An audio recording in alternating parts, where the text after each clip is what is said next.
Keir Starmer can't seem to stop the lies. He can't be trusted with anything. Here's Keir back in 2020 talking to Andrew Neil about pledges to scrap tuition fees.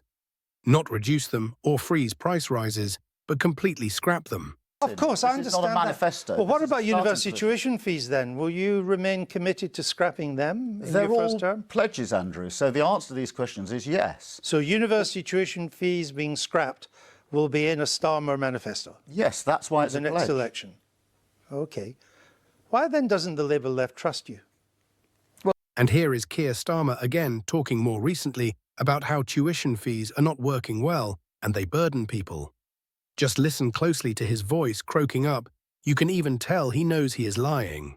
Well, look, I mean, university tuition fees are not working well. They burden young people going forward. Obviously, we've got a number of propositions in relation to those fees that we will put forward as we go into the election. But, you know, I have to be honest about it. The damage that's been done to our economy means that we are going to have to, and we know we will, cost everything as we go into that election, and we will do that with discipline as we've done it so far. So I'm not going to spell out our manifesto in advance, Henry. You know I won't do that. You don't expect me to do that. But I can say that every commitment we made will be absolutely fully funded. That's a cast iron guarantee as we go into that election.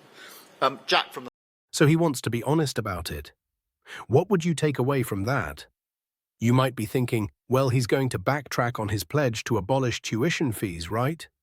Well, it's worse, much worse. After all that hot air about completely removing tuition fees, it turns out Keir Starmer actually wants to raise tuition fees. This man is out of control. One of his central promises was clear: abolish tuition fees. He portrayed this stance as a moral imperative, drawing from his own experience of a fee-free education and warning that high costs deter working-class students from entering higher education. His pledge resonated deeply with younger voters and those who saw the ballooning student debt as a national scandal.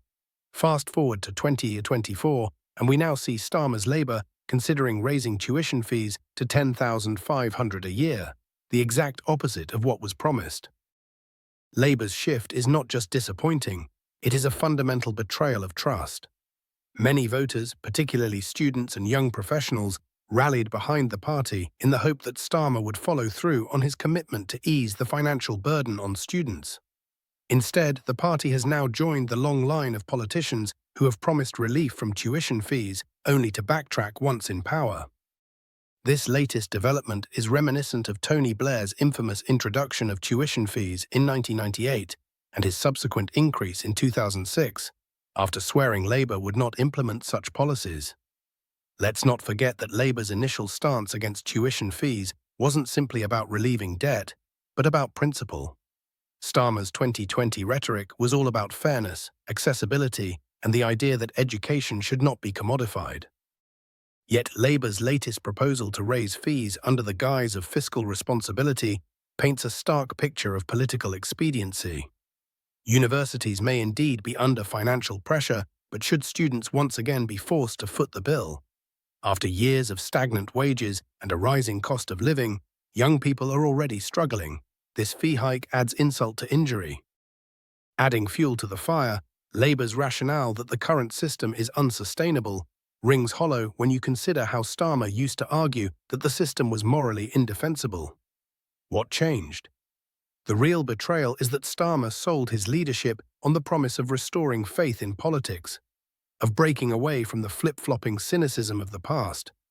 And now, his Labour Party appears to be perpetuating the very cycle of broken promises that he once decried.